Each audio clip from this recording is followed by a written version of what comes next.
سيدتي وسادتي، السلام عليكم ورحمة الله تعالى وبركاته. نحن الآن بمدينة أزهر أطلس المتوسط.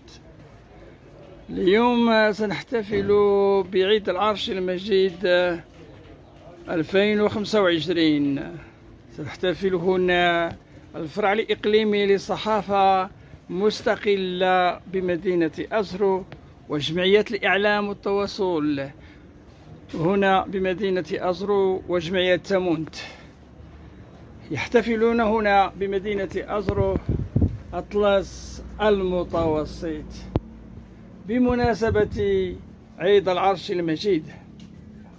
رجينا من الله سبحانه وتعالى أن يحفظ أمير المؤمنين الأسرة الملكية جمعاء وللمغاربة جمعاء، ونحن جنود مجند وراء صاحب الجلالة الملك محمد السادس. دائما شعارنا الله الوطن الملك. معكم أخوكم محمد